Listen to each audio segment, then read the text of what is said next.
the terror-sympathizing Women's March organizer who celebrated all over the left because she wears a hijab. She has spent a lot of time recently saying that as a person of color this and as a person of color that. Well, here she is a few years ago explaining that she's actually just a normal white girl, and now she wears a hijab, so she's no longer a normal white girl. When I wasn't wearing hijab, I was just some ordinary white girl from New York City. Wearing hijab made you know that I was Muslim. She was just an ordinary white girl, you understand, but now she's a person of color because she threw on the hijab. This demonstrates that the left likes to conflate activity with ethnic identity.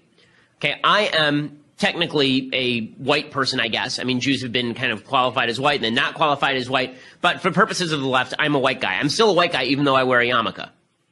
Okay, it means I'm identifiable as a Jew in the same way the hijab makes her identifiable as a Muslim, but the idea this makes me a quote-unquote person of color is just asinine. And what this really means is that for the left, the only real people of color are people who are quote-unquote victimized by the broader society. That's what they're going for. So when you slap on a hijab, suddenly you're a person of color. Why? Not because you're actually a person of color, but because you're victimized. And this also means that if you're a black person who's a Republican, if you are Larry Elder, if you are Walter Williams, if you are Thomas Sowell, if you're Clarence Thomas, you're not an actual black person because an actual black person wouldn't act like that. An actual black person, like Linda Sasour is more black than Clarence Thomas because Linda Sasour is a white person who wears a hijab. Color, in other words, is just another way for the left to say leftist. And that's what you see from Linda Sasour here. She is a self-admitted not person of color by this tape, but she calls herself a person of color all the time. I hope that when we stand up to those who oppress our communities, that Allah accepts from us that as a form of jihad, that we are struggling against tyrants and rulers, not only abroad in the Middle East or in the other side of the world, but here in these United States of America where you have fascists and white supremacists and Islamophobes reigning in the White House. Sasour's supporters maintain the word causing fierce backlash has been taken out of context, and that she's also been fighting back, tweeting, "Right wing tries to demonize my leadership. Editing videos is their favorite pastime." Here now, Ben Shapiro is editor-in-chief of DailyWire.com, and Hassan Shibli is chief executive director of CARE Florida, a friend of Ms. Sasour's, and was president when she made the comment. So, Hassan, let me start with you. Tell me how it was taken out of context. Well, jihad means to struggle for good, and she was very clear that it's our duty as Americans and as Muslims to put forward our best effort and to struggle to speak truth to power, to help the disenfranchised, to stand for the oppressed, no matter what the cost is of speaking out. And she's actually paying the price of speaking out and calling out the Trump administration's attacks on minorities, attacks against women. Linda's a revolutionary American Muslim proud hijab sporting activist, and we stand with her. We're proud of the tremendous work she's doing to stand with all disenfranchised minorities to make America great by standing for justice and speaking truth to power, which is exactly what jihad is about. Okay, so I first read about this on the Daily Wire when you wrote about it, Ben. Tell me why you think that it was not taken out of context when she calls for jihad against the White House.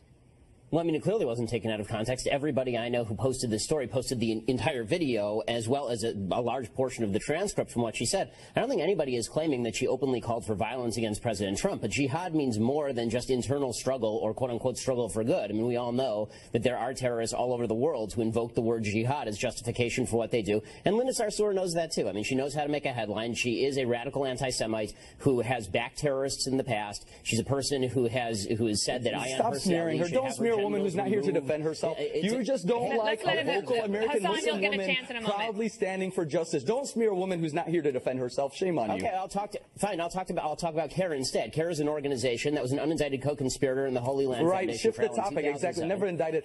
Don't try to drown out the conversation. Let's talk about what jihad means. Jihad means striving for truth. Let me ask you, Hassan. Exactly what Hassan, let me ask you something. If you want to talk about context, let's talk about the full context. Yes, go ahead and ask me. Okay, this is what I want to ask you. The fact that she began this speech by praising a guy who has in the past talked about how jihad includes violent jihad. She started her speech with that. So let's not pretend that you can you're the one taking this one line out of context and then suggesting that it only refers to I encourage everybody just to listen to the speech for herself. So I listened to it, and I have a question to you from a communication standpoint. So she wants to be an effective activist. Surely she is aware that when the general public hears the word jihad, it's not necessarily about an internal struggle and standing up for people's rights. I mean, we do that all the time in America, like our country's actually built on that. So I'm curious why she doesn't think that she would get some backlash. If you're going to say those things, you are going to get, stir up a hornet's nest. Well, that's why it's so important that she used that word, because we must reclaim that word from the extremists that have misdefined it and misrepresented it. So Muslim extremists and anti-Muslim extremists have both hijacked and distorted jihad to mean something horrible, to mean exactly what jihad does not mean, actually. And the only way we can reclaim our words and reclaim our language is by leaders proudly and unapologetically using it in the right context, so we can show the world what jihad really means. Jihad does not mean war, I think that you're like war. whistling past the graveyard, because like that's already the reclamation, Ben. It's too late for that. Of course, no, it isn't too late. It isn't too late. It isn't too late. Okay, if it isn't too late, then I'd like to hear CARE come out right now and condemn the Muslim Brotherhood. Why would we condemn the Muslim Brotherhood? We don't condemn political organizations. Listen, let's not, again, every single time you want to try to distort the conversation. Why don't you condemn the KKK? Why don't you condemn the Lord's Resistance Army? Every time a Muslim comes up, you start condemning. You start asking Muslims to condemn. Muslims are human beings. We're proud Americans. We stand for peace. We stand for justice. We condemn all people. We condemn all people who engage in violence against human beings, against civilians. Take that for granted. We are one humanity, one people. Let's get to know each other. Let's not promote fear and hate of each other. All right, Hassan, I'll give the last word to you, Ben. Okay, if you want to reclaim the word jihad, you should start by condemning organizations that promote jihad all over the world instead of associating with them, praising Why would we? and talking about again, you're misdefining jihad. Jihad means standing for justice. Jihad means standing for justice. It doesn't mean terrorism. And we stand against all terrorists and all those who engage in violence. Organizations that participate in it. This is not hard. We have and we do, just as everybody else does. Thank you, and God bless you, and God bless America.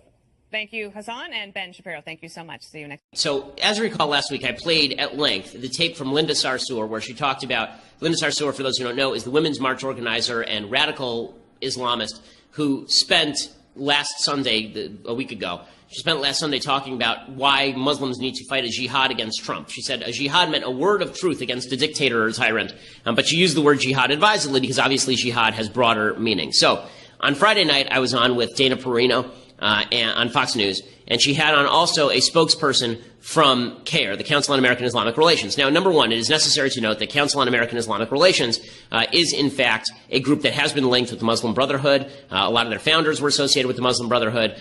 They were linked with the Holy Land Foundation trial in 2007. The Holy Land Foundation was sending money to terrorist groups, and CARE was linked with them. CARE has been named as a terrorist group, actually, by the United Arab Emirates.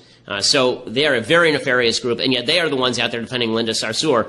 What was irritating about this interview was that it was very difficult to get a word in edgewise because this guy decided to talk over me. But you can see the same people who say they're moderate refuse blatantly, point blank, to condemn the Muslim Brotherhood or even Hamas. You'll see it during this interview. I don't think anybody is claiming that she openly called for violence against President Trump, but jihad means more than just internal struggle or quote-unquote struggle for good. I mean, we all know that there are terrorists all over the world who invoke the word jihad as justification for what they do, and Linda Sasour knows that too. I mean, she knows how to make a headline. She is a radical anti-Semite who has backed terrorists in the past. She's a person who has said that I am Stop smearing her. Don't smear a woman who's not here to defend herself. You just don't like a vocal American Muslim woman proudly standing for justice. Don't smear a woman who's not here to defend herself. Shame on you. Okay, I'll talk about CARE instead. CARE is an organization that was an unindicted co-conspirator in the Holy Land Foundation. Right, shift the topic. Exactly. Never indicted. Don't try to drown out the conversation. Let's talk about what jihad means. Jihad means I want to point out what happened right there in the interview. So he says, don't attack Linda Sasour. She's not there to defend herself. First of all, he was there to defend her. That was the entire topic of the segment. Second of all, I said, okay, I won't attack Linda Sasour. I'll attack you. And then he said, stop shifting topic. Okay, just want to point out how dumb a tactic that is. It continues along these lines. And that's exactly what she's doing. Let me ask you something. If you want to talk about context, let's talk about the full context. Yes, go ahead and ask me. Okay, this is what I want to ask you. The fact that she began this speech by praising a guy who has in the past talked about how jihad includes violent jihad. She started her speech with that. So let's not pretend that you can just, you're the one taking this one line out of context and then suggesting that it only refers to I encourage everybody just to listen to the speech for herself. If you want to reclaim the word jihad, you should start by condemning organizations that promote jihad all over the world instead of associating with them, praising them, and talking about again, you're misdefining jihad. Jihad means standing for justice. Jihad means standing for justice. It doesn't mean terrorism. And we stand against all terrorists and all those who engage in violence. Organizations that participate in it. This is not hard. And that was the point. He wouldn't. I asked him point blank, will you condemn the Muslim Brotherhood? No, why would we? Would you condemn the KKK? And I went, yeah, of course I'd condemn the KKK. Why the hell wouldn't I condemn the KKK? Who are you talking to here? Are you kidding me? The KKK ain't exactly my best friends, gang. So It just demonstrates the double game that's being played by a lot of the people on the left and a lot of the people in the Islamic world in order to defend people who really are quite extreme. Linda Sasour is very extreme. Linda Sasour, we talked about her entire resume last week, but now she has a piece in the Washington Post talking about how she's a victim. Who's she a victim of? Well, here she says that she's a victim of xenophobes, of course, but she was a little clearer on Twitter. She said that it was white supremacists, and it was white supremacists and Zionists who are the people targeting her. Yeah, that sounds really tolerant of you. It sounds like you're a real tolerant person. Linda Sasour said, this week, conservative media outlets took a speech I gave to the largest gathering of Muslims in America out of context and alleged that I had called for a violent jihad against the president. I did not. First of all, no one suggested that she called for a violent jihad against the president. We suggested that she used the word jihad, which has violent connotations to lots of people all over the world, and that she knew that when she said it, specifically because she started the speech by thanking a guy who had openly embraced violent jihad in the past. She said, sadly, this is not a new experience for me. Since the Women's March on Washington, which I had the privilege of co-chairing with inspirational women from across the country, my family and I have received countless threats of physical violence. Would those threats of physical violence be, along the lines of saying that Ayaan Hirsi Ali should have her vagina removed, which is legitimately what Linda Sasour said about Ayaan Hirsi Ali, a female genital mutilation victim? She says, the reason is that I am their worst nightmare. She's our worst nightmare. She's not my nightmare. She's my dream. I hope every Democrat embraces Linda Sasour. I hope every Democrat decides that Linda Sasour must run for public office on the platform of jihad just means internal struggle against tyrants. Sure. Let's find out. She says, in my speech, I sent not a call to violence, but a call to speak truth to power and to commit to the struggle for racial and economic justice, except for the Juden. I was speaking to an all-Muslim audience. As an American, I should be free to share and discuss scripture and teachings of my beloved prophet. Okay, you were. No one said you should be shut up. In fact, I would like for you to talk more. So I'm glad that she was writing here. She said, the attack from xenophobes and conservative media have continued. It saddens me deeply that my 3 children are frightened. Okay, maybe you shouldn't say crazy things. This would not be a justification in any way of violent threats against anyone. In fact, this is sort of what I am decrying here, is you using the word jihad in an advised way in order to be deliciously vague and deliberately vague about the nature of violence. She actually talked about how she hoped that Allah would accept her resistance to Trump as a form of jihad. A form of jihad, not the entirety of jihad, a form of jihad, right? One form among many, meaning that she accepts the possibility of other forms of jihad. She says, dissent is the highest form of patriotism, and I intend to continue to push my country to respect the rights of all of its citizens. I will not be silenced. By the way, she says that Zionists, pro-Israel people, cannot be feminists because, of course, they are Zionists, and Zionists are evil. So, once again, Linda Sasour, beloved of the Democratic Party, if this is something that they want to, if this is where they want to make their last stand, is defending Linda Sasour, more power to you, gang. I mean, just enjoy yourself. Okay.